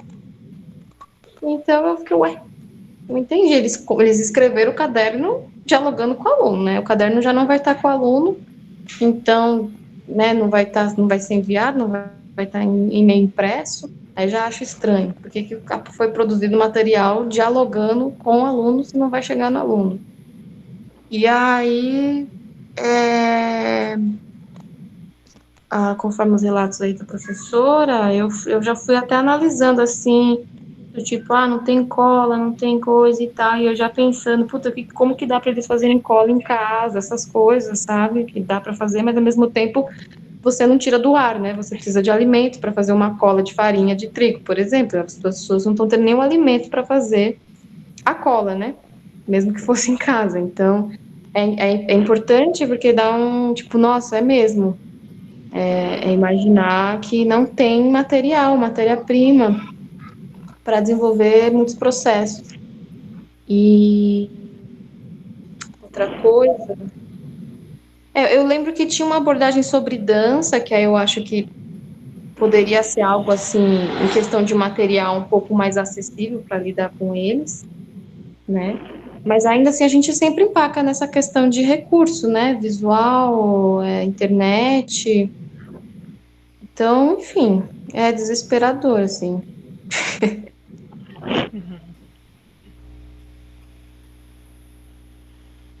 O que a Alessandra coloca aqui, concorda, também faz a mesma observação da Cora, no sentido de que os professores estão com muitas dúvidas. Depois da semana pedagógica, ou seja, a semana pedagógica era para dar o suporte, os professores saíram com mais dúvidas, né? Porque a própria a organização da semana pedagógica, como a Cora colocou, era aquela coisa do marketing, né? Olha, a secretaria fez isso, o cronograma vai ser assim, quantas horas nós vamos ocupar, nós vamos atender isso, tem um caderno, tem um recurso tal, tem o canal do YouTube, tem um assessoramento com os alunos, tem isso. O estado da Bahia, Maristane, pelo território, são 27 núcleos territoriais de educação. E cada núcleo tem mais de 12, em média, municípios. Tem territórios com mais municípios e outros menos. Por exemplo, sim, o núcleo de Salvador, ele em si já não precisa de todos os municípios. Salvador já comporta muitas escolas. Mas Feira de Santana, Alagoinhas, que são regiões do litoral, né? Mas nós que somos do sertão, é uma outra realidade. E no sertão, que é o norte da Bahia, são 3 núcleos. Para você ver, o norte são 3 núcleos. Juazeiro é um, o Senhor do Bonfim é outro, o Ceabra é outro. Mas são, sei lá, 20 municípios. Um aqui, outro lá, não sei aonde. Né? Então, como coordenar tudo isso no sentido de garantir uma qualidade de ensino, garantir que os alunos aprendam, mas, para além disso, também é ver em que situações esses alunos estão vivendo, essas famílias estão vivendo. Porque cada vez mais a gente vê no noticiário o aumento das dificuldades, não só de acesso à internet, é de se alimentar, de gerar renda, né? São coisas que, então, assim, a gente está preocupada com umas, que é uma atividade importante do desenvolvimento, que é a educação, mas, ao mesmo tempo, a gente está meio que fechando os olhos para essa realidade. Sim, porque assim, nós já estamos vivendo isso há muito tempo, né? Por exemplo, o professor, ele não deveria ter que se preocupar com a situação do aluno, né? A gente não deveria ter que ouvir isso, o aluno tem que ir para a escola porque ele tem que merendar na escola, ele tem que fazer refeição, porque ele não tem que comer em casa. Gente, isso não é da nossa competência, isso não é para a escola, mas acaba sendo, entendeu? E isso que eu estou falando para vocês não é mais só na escola, isso é na universidade hoje. Eu escuto coisas semelhantes. Eu tenho alunos meus que falam que não conseguem, que não assistem às aulas síncronas, porque eles estão trabalhando. Só que o nosso curso é diurno. Não teria como o aluno trabalhar, mas como que eu vou dizer para ele não trabalhar na situação que a gente está vivendo, né? Famílias que tiveram até morte por Covid, pessoas que precisam trabalhar, eu não posso dizer isso, entenderam? Então isso gera um problema para o professor que não é dele, o professor incorpora isso na sua maleta, digamos, ele carrega junto isso. Então, com certeza, um país onde não havia uma preocupação com a questão social, e hoje muito menos, entenderam? Então, isso sobrecarrega em cima do professor. Sim. Vou só finalizar para a gente, né, voltar para o bloco terceiro. A Cora faz uma observação que a jornada pedagógica de Juazeiro, que é um município, né, custou mais de 200 mil aos cofres municipais. A contratada, que é uma empresa, né, de advocacia, que realizou a semana pedagógica, tem ligação com a prefeita. Então, né, vamos deixar aí essa bola, né? Não, isso aí acontece em todo lugar, não é só aí. Aqui também a gente assiste esse tipo de coisa. Que é o seguinte, em vez de delegar para os professores, né, a autonomia de fazerem seus materiais didáticos, e com certeza os professores estão produzindo isso, mas então que os salários deles sejam melhores, porque eles são produtores de conhecimento. Não, nunca o dinheiro vai ir para quem trabalha, ele vai para o bolso de alguém que é parente, é amigo, não sei o quê, empresas externas. Isso está acontecendo agora. Esses manuais, essas coisas, isso aí são todas empresas terceirizadas que fazem isso. Infelizmente, Janedalva, é uma realidade mesmo no Brasil. É porque hoje perdeu-se o pudor, né? Tá perdeu-se a vergonha. Vamos lá. Eu vou então continuar Vamos ver aqui. Essa questão é da performatividade, né? Então, o que a professora 2 estava falando, né, é que ela é cobrada extremamente pela produtividade dela e que tem que ter um resultado, né?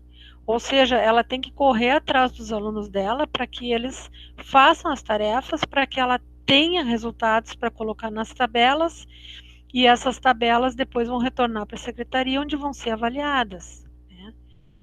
Então, segundo Antônio Nova, né, uma das principais qualidades da escola pública é a possibilidade de instaurar narrativas partilhadas e culturas de diálogo, né?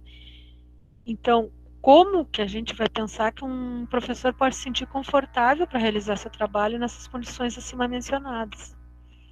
Não tem como. Então, o que acontece? Os professores utilizam o Google Meet, esse aplicativo que a gente está usando agora, né? Eles usam o WhatsApp, né, que é uma multiplataforma de mensagem chamada de voz, usam o Facebook também, usam o Google Classroom. Na verdade, o único aplicativo que é desenvolvido para o ensino é o Google Classroom. Os outros são totalmente adaptados, né, para essa função escolar, tá? O professor 1 relata que utiliza a plataforma do Google Classroom, o Google Meet e o WhatsApp por meio de smartphone. Tá? Então, ele contou assim que ele passa o tempo inteiro com essa diversidade de mídias, né? E é por aí que ocorre essa interação professor-aluno. Esse professor 1, ele tem 39 turmas de diferentes anos. Então, ele disse que no início, desde o início, eles usavam o Google Classroom. Preparamos as aulas em um coletivo de professores de arte, montamos as aulas e postamos semanalmente em toda a rede a mesma aula. Eu até achei interessante isso, porque eles têm uma organização, né? Pelo Meet, geralmente não temos dúvidas, ensinamos técnicas. Tem Meet de 10, 30 alunos, é uma luta para ensinar os pequenos da primeira série, mas são bons os resultados.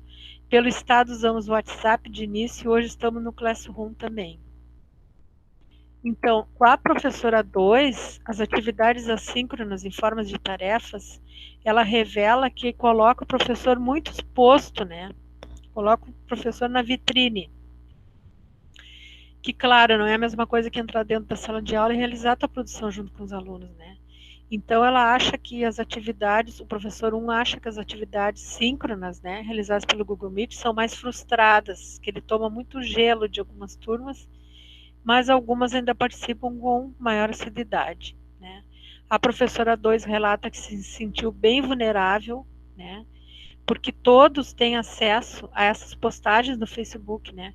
Pais, SME, todo o pessoal da escola, e você fica suscetível a inúmeras críticas por incompreensão, excesso de controle sobre o trabalho do professor. Então, ela vê esse aspecto do controle muito forte, tá? E acaba que a SME solicita a coordenação que determinadas atividades sejam reelaboradas, corrigidas, provocando um retorno das mesmas aos professores, o que ocasiona um hipercontrole sobre o professor e permanente estado de tensão. Então, ela diz assim que há um controle muito grande sobre as tarefas que eles postam. Então, se tiver alguma coisa, por exemplo, uma frase que está fora da formatação, que eles mandam de volta, tem que refazer, né? Então, esse filósofo, né, o Han, ele fala que essa conexão digital facilita a aquisição de informação de tal modo que a confiança como praxe social perde cada vez mais significado, ela dá lugar ao controle, né? Então, essa coisa da exposição, né, o que ele chama de sociedade da transparência, ela serve à sociedade da vigilância, né? Porque tudo que é exposto, por exemplo, no caso da professora, tudo que é exposto no Facebook, né, que seria, né, que seriam essas atividades para os alunos, os pais, né, tomarem contato para realizarem as tarefas e devolverem, né, é usado como um controle, uma vigilância, um mecanismo de controle sobre a ação docente, né? Então, ali o Han vai falar que rapidamente, né, muda da sociedade da transparência para uma lógica da eficiência, né? Então, essa sociedade da vigilância em que ele não fala exatamente da escola, né, mas é possível se pensar hoje no contexto da escola ensino remoto como essa sociedade da vigilância, né. Também Foucault falava do panóptico, né, sobre um controle local em ambientes fechados, e hoje já na sociedade pós-moderna o controle é global, né, se expande a céu aberto. E outra pesquisadora argentina, a Esther Dias, fala do paroxismo, né, da vigilância moderna, daí que eu tirei esse termo, né, que ela diz que o controle pós-moderno é o paroxismo da vigilância moderna, paroxismo no sentido de dor, né, de tortura, de dor, né, de sofrimento, né. E o Han vai falar também que esses rastros digitais ficam em todos os lugares e toda a tua vida é protocolada, né. Então, esse trabalho dos professores, ele é totalmente, assim, ó, controlado, tá? Ele é arquivado, ele é submetido a um controle, assim, intenso, que é o que a Jane Dalvo falou da colega dela, né? Que ela é a gestora de uma escola, ela tem que ficar controlando todos os professores, né? Que, claro, a gente sabe que às vezes o diretor até é mal visto por causa disso, né? Só que ele também é cobrado, né? Da gestão maior ele é cobrado. Então, minha questão é essa. Será que nós, professores de arte, estamos apenas sobrevivendo em meio ao ensino remoto e pandemia? Será? E aí o Nova vem falar assim, ó, que seria trágico para os educadores perpetuarem essas práticas remotas ao longo do tempo. Porque a educação requer relações humanas e interação. E não pode ser totalmente realizada isoladamente com distanciamento social. Então ele acha que essa forma de ensino remoto em espaços domésticos, ela vai levar à desintegração da escola, entenderam? E vocês devem estar escutando por aí também, né, que a ideia desses governos é de manter o ensino híbrido, né? Eu não sei se vocês estão acompanhando isso, mas a ideia é que a partir de agora não se tenha mais educação somente presencial, né? O professor 1 fala, sala de aula, 16 horas por dia. Hoje comprei um quadro mais adequado para ensinar técnicas usando um extra do sindicato. Estava usando uma prateleira do guarda-roupas. Usava um espeto como suporte para gravar vídeos explicativos. Abajur sem bojo para iluminação adequada. Materiais comprados do próprio bolso para testar as atividades. Seguimos lutando pelo futuro, superando os desafios para garantir o conhecimento. Então aí olhem a imagem aí desse quarto aí, em que ele fez toda essa instalação aí para conseguir filmar as aulas que ele ensina, o quadro novo que ele comprou, né, para ele fazer as aulas assim ao vivo, né.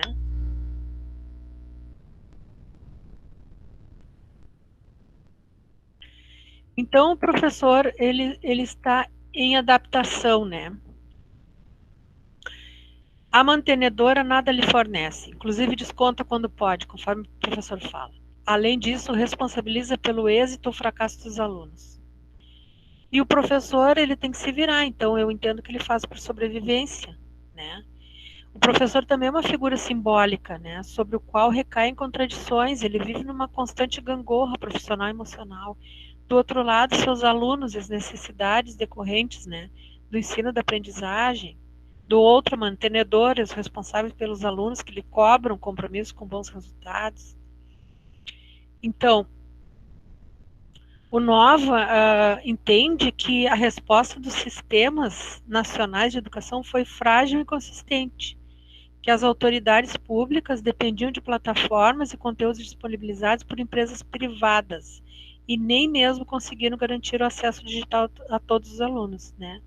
Então, o Nova pensa que os professores conseguiram até, né, resolver muito da situação de forma autônoma, tá? Apesar dos problemas todos que a gente está vendo, os professores estão persistindo, né, com seu ensino, com todas as dificuldades. Eu acho que isso é importante a gente falar que está ocorrendo esse ensino, né? Claro, não de uma forma tão efetiva, talvez, né? Não de uma forma, da melhor forma, mas está ocorrendo. Então, os professores, né? O que a gente pode falar, então, para concluir, né? A questão do ensino de artes visuais. Os professores têm dificuldades e desafios, né? Mas nós temos algumas especificidades. Eu acho que nós sofremos um pouco mais porque nós não temos materialidades, né?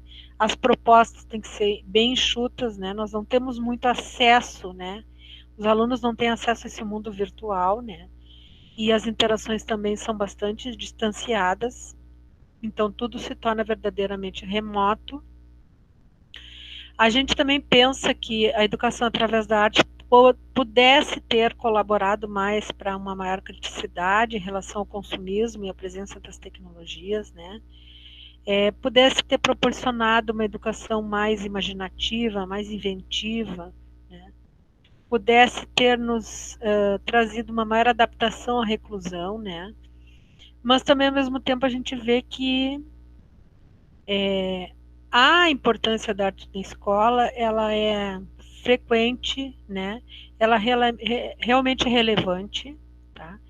Porém, ela sempre foi bastante marginalizada, né? Alguns conteúdos também foram muito elitizados, né? E talvez tudo isso tenha colaborado para que a gente esteja passando por alguns problemas que hoje a gente se defronta, né? E para concluir, então, a gente pensa que a nossa educação necessita de relações humanas e interações sociais, né? Nós não podemos realizá-la unicamente de forma contingente, continente e em distanciamento social, ou seja, de forma contida, como nós estamos no ensino remoto, tá? De forma fechada, como nós estamos ainda fechado em ambientes, né? E com distanciamento social. Então, assim, não podemos achar que nós vamos conseguir grandes resultados com isso que a gente está fazendo. Então, a gente tem que ter uma visão do momento e ver que o que se faz é o que se pode fazer, né? E que os meios tecnológicos, por mais avançados e inteligentes que sejam, eles não são suficientes para desencadear os processos educativos e nem podem substituir, né, a presença humana, porque ela é fundamental nas nossas vidas, tá? Essa seria a conclusão, né, um pouco disso, a gente pode conversar um pouco mais. Os referenciais que tem nesse texto que eu apresentei para vocês estão lá no texto da Palíndromo, né, eu botei ali. E, por fim, então, eu queria agradecer a vocês, e agora a gente abre mais um espaço para conversa, né, esperando que possamos ter melhores tempos, tá, para as nossas vidas, né, com melhores ambientes e situações. Então, por enquanto, continuamos a conversa, Jane.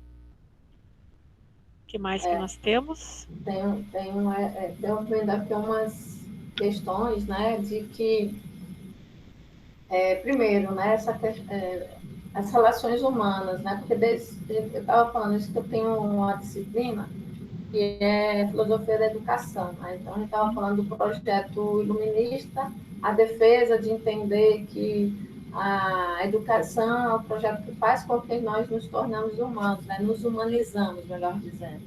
E aí esse contexto hoje que estamos vivendo, desse afastamento, não só físico, mas também de valores humanos, se coloca ainda mais a responsabilidade da educação. E é onde ela está sendo mais alvo, né? Não só a educação enquanto os processos educativos, como os seus profissionais. Paralelamente a isso, que é um dos papéis do ensino da arte, né? Também promover esse olhar com o humano, né? Do outro lado, né? Que produz esse processo de simbolização do outro a partir da produção de imagens e de produtos, não estou falando produtos, mas de um repertório artístico, a gente está sem condições, porque os materiais não é possível.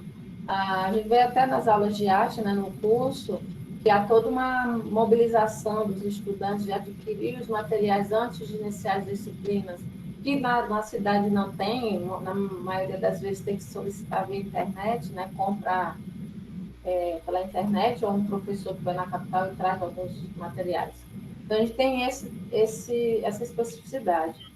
Mas outro ponto também, né, que foi do outro bloco para cá e que gerou um certo alguns questionamentos sobre não é o professor que tem que se preocupar com as condições socioeconômicas do estudante, né? Não que eles não mereçam, porque isso está no campo da política pública. A política pública, ela tem a educação, tem a saúde, tem a geração de emprego, né? Então, isso é a responsabilidade do Estado, né? Não é do professor. Então, quando a universidade ela acaba não assumindo a sua responsabilidade, que é educar, assim como a escola, e só fazer as políticas de assistência, ela também está assumindo algo que não é dela. Né? Então, eu acho que o pessoal tem que entender que quando o professor diz que não é isso que ele deve se preocupar, não ele está dizendo que não seja importante, mas isso é responsabilidade de uma política pública. Mas como o nosso contexto brasileiro, a criminalização dos discursos políticos, né, da organização coletiva em defesa dos direitos, sejam eles constitucionais, é o que a gente está mais sofrendo, é o desrespeito, o não cumprimento dos direitos constitucionais, que é o do caso da saúde, né, o que nós está nos afetando, mas também da educação. Então, é interessante que, por exemplo, eu como aluna no ensino fundamental, no século passado, alguns colegas contemporâneos aqui meu também, eu vivi uma escola em que tinha, como a Cora falou aqui, como a Alessandra falou, que tinha a oferta de livro didático, de uniforme, da merenda regular, e a gente ainda levava leite, banana para casa. Isso era responsabilidade da escola? Isso é do professor? Não, era de uma política de Estado. Entende? Essa é que a gente tem que deixar bem clara as responsabilidades de cada ente federativo, cada profissional. Então, está virando uma bola, né? Tudo junto, misturado, isso aí é um grande engodo. Isso é um grande engodo. E, obviamente, que o professor aqui está sobrecarregado a responsabilidades que não lhe dizem respeito. E ele ainda é culpado porque a coisa não está dando certo. Assim, porque qual é a responsabilidade do professor na escola? Vamos pensar juntos aí. O que vocês acham? Qual é a outra responsabilidade do professor? Responsabilidade do professor? Para o que o professor é formado, seja de que área for? Eu acredito... Eu acredito assim, não acho que é função do professor ele ter esses vários encargos que ele tem e já tinha antes da pandemia, né? Acredito que não seja. Mas que há uma lógica assim de que a escola, principalmente para a criança, de certa forma, é o primeiro contato que ela tem com os equipamentos públicos, né? Que ela está tendo ali sendo conduzida e se entendendo como cidadã de um espaço e tal. Então, acho que seria muito importante ter as políticas públicas integradas, né? Então, essa criança, se ela demanda, né, de questões que tenha-se questões de moradia, de alimentação, então a gente tem outras secretarias envolvidas, além dali do cotidiano dela na sala de aula. São vários profissionais interligados para ajudar nesse crescimento, nesse desenvolvimento desse ser humano. Não só é um ser humano ali que está em desenvolvimento e que vai, se bem cuidado, se bem acolhido, refletir um impacto na sociedade, né? Então, o professor ele não tem essa obrigação realmente. O que falta é ter uma rede de profissionais, uma rede de apoio, são políticas públicas integradas para fazer todo esse contexto. Porque eu lembro de uma época, e quando eu falo uma época, não quer dizer que a época era linda e maravilhosa, né? Mas eu contextualizo porque acredito que eu me formei muito antes de algumas pessoas daqui. Então, uma época que, por exemplo, tinha essas políticas, né, de entrega de leite, né, então todo mês a gente recebia leite, as merendas a gente recebia café da manhã, almoço, lanche da tarde, dependendo do período, janta, mas também tinham parcerias. Então, por exemplo, a gente recebia funcionários do postinho da UBS, né, da saúde na escola, para a gente aprender sobre diversas questões. Era falho, sim. Eu, por exemplo, como uma mulher negra de cabelo cacheado, por exemplo, já sofri várias questões racistas, por exemplo, tinha piolho na escola, eu era direcionada para o postinho do bairro, porque teoricamente era eu que era a disseminadora de piolhos. Então, haviam falhas, nada, não era perfeito, mas eu acho que é importante ter essa conexão, esse vínculo de várias políticas públicas, várias pessoas ali em comunhão, para, enfim, dar esse atendimento a esse aluno, e aí, obviamente, né, que tudo isso também impacta em várias questões estruturais, de salário, etc., e afins. Mas, sem dúvida alguma, eu não acho que essa é a função do professor, né? Ele está ali para ensinar, para trocar ensinar é trocar conhecimento, né? Porque ele também não vai entrar ali só para falar o que ele quer e o que está ali, mas também para escutar, entender a realidade desse aluno e chegar junto com ele com uma aprendizagem, uma troca. E é isso. Então a Cora respondeu agora no final, né? A função do professor é ensinar. Quem fará isso, né? E assim, ó, ensinar, trocar conhecimentos, né? Porque não é só o professor que vai levar alguma coisa, mas ele vai aprender com o aluno também, sem dúvida, né? E com aquela comunidade que ele está inserido. Mas, por outro lado, o professor é responsável por levar os conhecimentos científicos que foram acumulados pela humanidade, né? Inclusive os artísticos, os conhecimentos culturais, tudo isso. Então, se não for o professor, quem será? Entenderam? Então, só essa função de ensinar, ela já é uma função bastante difícil para uma pessoa realizar nessas condições que a gente conhece de salário, de número de alunos e carga horária. E eu não estou falando do remoto, nem estou falando da questão do remoto. Né? Por exemplo, a gente não vê ninguém cobrar de um médico que ele tem que saber da situação dos pacientes que ele atende. Ninguém cobra de um médico isso, né? Por que é cobrado do professor? Não interessa, mesmo que o médico seja pediatra, o que ele vai dizer? Ah, tem que tomar esse remédio. Ele está bem alimentado? Vai perguntar para a mãe. A criança está bem alimentada? De repente o pai vai dizer, ah, nem sempre eu tenho leite, não sei, ou isso, aquilo, nem sempre. Mas o médico não é responsável. Vocês entenderam? Então eu acho assim que houve nos últimos anos uma confusão muito grande disso, e o professor foi perdendo essa especificidade de profissional, daquele que ensina, e virou muitas outras coisas. Com isso, eu não quero dizer que a gente não tem que se importar com o aluno e de não se interessar pelo aluno e não ajudar na medida que a gente possa também. Mas o professor não pode ser responsável por isso. Janidal falou muito bem, né? Os governos eles têm que dar conta. Quando a Carolina falou que ela frequentava uma escola que proporcionava uma série de coisas para ela, eram programas do governo, não era a escola, entenderam? A escola era o espaço, o contexto onde essas políticas se organizavam, né? Porque a escola realmente, às vezes, tem certos lugares que a escola é o melhor lugar que tem naquela comunidade, né? É o lugar que é mais central, é o lugar que as pessoas conhecem. Então, esse lugar da escola é utilizado para isso também, né? Mas eu acho que a gente tem que pensar um pouco nisso também e não cair muito nessa história, não, que falam para a gente. Que a gente tem que ficar dando conta de tudo isso. Tá?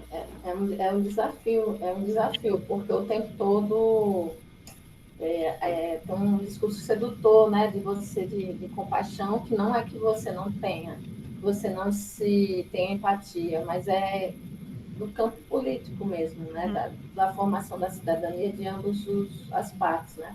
A Beatriz até coloca aqui que essa função do professor, né, é garantir a aprendizagem da melhor forma possível e de forma mais igualitária aos seus alunos. E como é bem ressaltado no momento atual, essa garantia não pode ser cobrada, é uma outra realidade. A adaptação para conseguir resultados é mais importante que o sucesso. Então, também tem isso, né? No contexto de uma ideia de empreendedor, de ser educado, como lá no Paraná, né? Que o governo tirou a carga horária das aulas de arte, de sociologia para educação financeira. Então, também tem dentro desse cenário um projeto de sociedade, né? E a política aí está implementando. A Maristana até falou aí da base comum, a BNCC, né?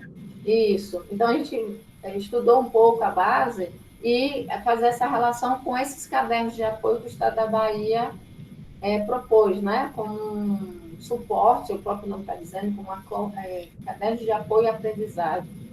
Ele não tem, segundo a secretária, o objetivo de substituir o livro didático, ele foi produzido direcionado para o aluno, mas acredito eu que o professor vai utilizá-lo como também um material didático nesse aspecto, né? Porque ele faz uma interlocução com outros recursos que o Estado disponibiliza para o professor. Um outro recurso que a gente vai olhar aqui com um pouco mais de cuidado mais à frente é que é a utilização do WhatsApp como sala de aula. Então, ver em que medida isso, de fato, é proveitoso para o ensino ou se ele não está maquiando essa relação tão catastrófica que estamos vivendo, né? Mais alguém aqui, é porque eu vou falando, né? E vocês sabem, o professor, eles têm uma tendência a... Eu vi que tem uma Nathalie, deixa eu ver se ela está aqui ainda. Nathalie, gostaria de falar da sua realidade, a Rafaela também, porque eu perguntei porque não são do grupo do PIBID, então pode ser que tenha uma outra condição, né? Está vivendo uma outra situação e gostaria de compartilhar com a gente. Olá, pessoal, tudo bem? Tudo bem, Nathalie? Tudo bom. Olá. Então, eu sou de Curitiba. No momento, eu não estou ministrando aula, né? Mas eu participo no curso de mestrado, eu faço mestrado na Universidade Federal do Paraná. E, assim, eu sinto dificuldades, no caso, como aluna, né? Também. E a gente percebe, né? Os colegas, às vezes, não têm acesso ou até mesmo a quantidade de horários, né? Que a gente fica numa aula, às vezes, que dura, por exemplo, 3 horas, né? Numa sequência, assim, que acaba se tornando cansativa também.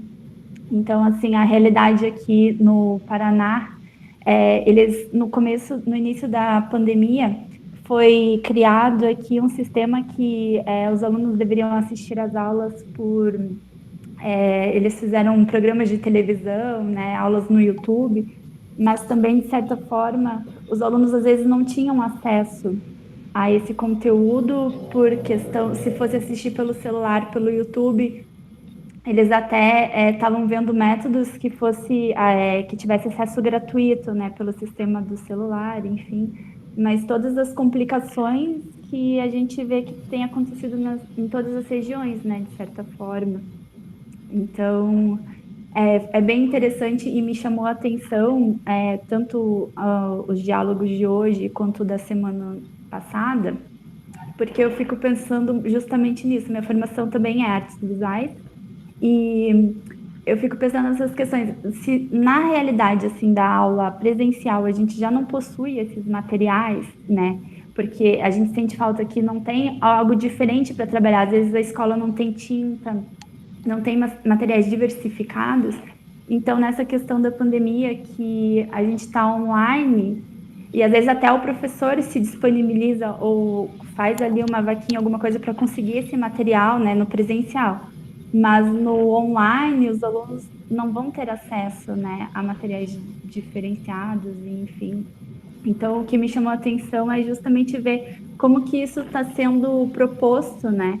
Até mesmo a questão tecnológica tem muitas possibilidades de recurso, né? Mas eu nunca tinha trabalhado com Padlet, que foi falado na aula passada, ou até mesmo esse software. Strava. Isso, o Strava. Eu achei super interessante essa proposta, né, de fazer desenho, de utilizar coisas que não são para a área, mas como um recurso, né? Então, assim, acho que o meu depoimento seria mais nesse sentido mesmo. Foi ótimo. Oi, boa tarde. Rafaela falando. Rafaela.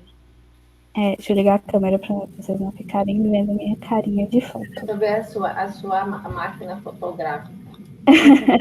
Pronto, agora minha carinha. Inclusive, eu peço desculpa por ter atrasado hoje. Eu estava organizando provas de 9 turmas ao mesmo tempo para a semana que vem. Então, foi isso, o atraso. E aí, eu gostaria de falar que a minha experiência... Eu recentemente acabei de me formar na Univasf. Então, esse é o primeiro ano de minha experiência em ensino público. Eu comecei como professora substituta nas disciplinas de artes e geografia. Geografia eu não tenho muito o que falar, porque eu tenho apenas 3 turmas, então para mim é tranquilo, são de 6º anos, então são matérias mais amenas. Não implicaria muito na minha formação, que é artes visuais. Mas eu tenho outras 10 turmas de artes, então eu já comecei com 13 turmas, 2 disciplinas diferentes, recém-saída do ensino, que eu não fui preparada para ensinar virtualmente, infelizmente. Eu tenho experiência enquanto aluna de ensino EAD, porque eu já fiz cursos EAD, então eu sei qual é o meu papel enquanto aluna, mas enquanto uma professora, eu não tenho esses recursos ainda, estou aprendendo, e por isso que eu gostei da proposta dos diálogos e resolvi participar para clarear as ideias um pouquinho. Inclusive, a fala de hoje ela foi muito importante para mim, porque está sendo difícil, claro, para todo mundo está sendo. E foi muito importante a fala de hoje, porque eu estava me questionando se o problema seria questão de gestão ou os professores mesmo que não estavam conseguindo administrar todos os dilemas do ensino virtual, online, enfim. E aí realmente foi importante ouvir a fala de hoje, apesar de atrasada, sobre a principal dificuldade que vem por questões públicas, né? Questões governamentais, enfim. E é isso. Eu gostei muito de participar, gostei das falas, os colegas também me ajudaram a relaxar um pouco, acalmar, porque eu ainda estou iniciando esse caminho de professora. Então, é isso. Obrigada, Rafaela. Nada, eu que agradeço. Janidalva, depois eu vou divulgar, eu acho que talvez no segundo semestre a gente vai fazer alguns mini cursos para professores de arte, assim, a gente tem algumas temáticas, eu vou divulgar para ti, para o pessoal, tu divulga para o pessoal participar, assim. Sim. Com certeza, eu acho que assim, eu acho que o ponto principal da questão da internet, online, é ter essa possibilidade de você entrar em contato com pessoas que financeiramente, porque assim, fazer um evento, né, ir por um evento, nem todo mundo tinha condições, embora que na universidade a gente conseguia até 2014, por conta dos ônibus que a universidade tem, a gente foi para a Bienal, foi para a Inhotim, foi para o evento ANPAP, mas hoje, um dos pontos positivos da online é participar do que outras instituições estão fazendo em termos de formação, né? Inclusive, eu participo do Observatório de Formação Docente, que é Estudos Comparados Brasil e Argentina, né, que tem como líder a professora Maria Cristina, da UNITESP. Então, tem nós da Univasf, a gente está fazendo uma pesquisa, né, a nível nacional das condições do ensino de arte. Uhum. E a gente falou aqui Nordeste, Sul, Sudeste, os dados da região Norte ainda são mais complicados no sentido de acesso. Uhum. De fato, esse é um elemento bem crucial para eles, né? Então, um ponto positivo para a gente, nesse caso dos online, é essas trocas de conhecimento, como a gente fez na semana passada e agora com você, né, dos mini cursos, das trocas. E eu, particularmente, assim, estou muito feliz de ouvi-la, porque é uma egressa do curso, né? E o curso sempre, não sei se sente lá mesmo, Maristane, que no nosso curso tem um dilema, que eu até chamo às vezes de esquizofrênico. Algumas pessoas que queriam fazer bacharelado, mas a gente não tem bacharelado, tem licenciatura. E aí eles acham assim, eu não queria ser professor, só que aí vai entrando PIBID, estágio, e vai gostando, se identificando. E outros que mesmo assim ainda vai se resistindo, quando saem, percebem que o mercado que absorve é o professor, né? Não é o de artista.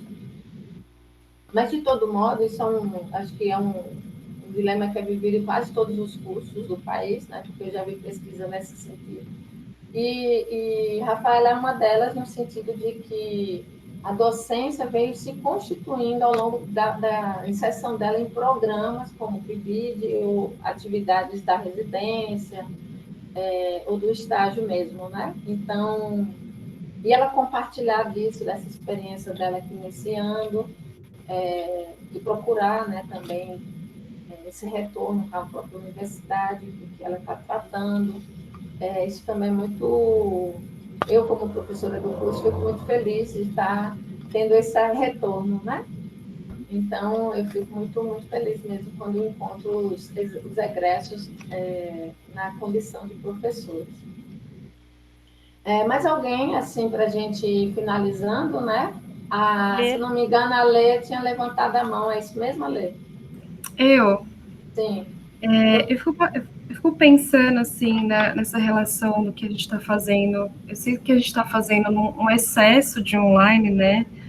Eu até fiquei um pouco... Eu demorei a aceitar fazer online, porque eu já tinha vindo de um curso online, eu já tinha feito uma licenciatura na UFMA, que era online, daí eu saí para fazer presencial e aconteceu a pandemia. Eu já estava um ano estudando. Daí, mas também outras razões me levaram a estudar presencial, porque eu queria fazer extensão, eu queria fazer outras atividades que o online não tinha ainda. Mas eu fico pensando em algumas ações que a gente faz no online hoje, se não é do caso a gente continuar no offline. Porque teve alguns benefícios, assim, como essa questão de a gente ter acesso a esse material, acho que ter esse ambiente virtual, onde a gente tem esse acesso do material antecipado para a gente estudar. Eu acho que é uma coisa benéfica até para o ensino presencial. Eu acho que tem algumas ações que a gente faz, algumas operações que a gente faz nesse momento, que a gente também pode levar. Então, eu não sei se seria uma discussão para um próximo encontro, a gente falar sobre isso, para a gente poder... Porque eu entendo que muitas pessoas tiveram dificuldade, né, com acesso, mas eu acredito que muitas pessoas estão conseguindo acompanhar na nossa graduação, né? Mas que a gente pensasse que a gente podia levar para a gente melhorar também nosso ensino presencial do digital. Acho que a gente está aprendendo na pandemia, né? Tá bom? Só isso, obrigada. Tá bem, obrigada, Lili. Obrigada, Lê. Professora, tire a sua tela para a gente poder fazer o print aqui com todo mundo. Tá bem. E acho que é importante mesmo essa troca. A gente já tem aí esses mini cursos que a professora vai compartilhar, outros. Eu mesmo, a partir de amanhã, já vou divulgar o curso de extensão. E aí já chama aí a Rafaela, a Nathalie, para divulgar, né, entre os professores, porque esse é um curso de extensão voltado para os professores, né, que já estão na ativa, né? Alguns alunos vão participar, mas é mais complementar, como atividade complementar, né? Esse curso de extensão, que é sobre artes visuais e a pedagogia histórico-crítica, né? Nós teremos 4 módulos e as inscrições vão começar a partir de segunda-feira. Então, depois eu compartilho com vocês sobre esse curso que vai ser online, né? Pelas nossas condições, no sábado pela manhã, porque há uma demanda, né, dos egressos de ter a especialização. A gente não tem ainda mestrado, doutorado, né? Os alunos têm que sair para ter isso, né? Para ter essa formação na pós-graduação. Mas ele vai fazer esse curso de extensão como um projeto piloto para uma possível pós, mas não vou garantir nada, porque sozinha, né? Ninguém faz nada, tem que ser coletivamente. Então, segunda-feira já começa essas inscrições do curso de extensão, Artes Visuais na Pedagogia Histórico-Crítica, será de maio a agosto, tá bom? Mais alguma coisa para o pessoal, para a gente finalizar, porque, né, a gente já tem no nosso horário, à noite o nosso curso é noturno, das 7 horas tem aula. Alguém quer fazer as palavras, considerações finais da professora Maristane?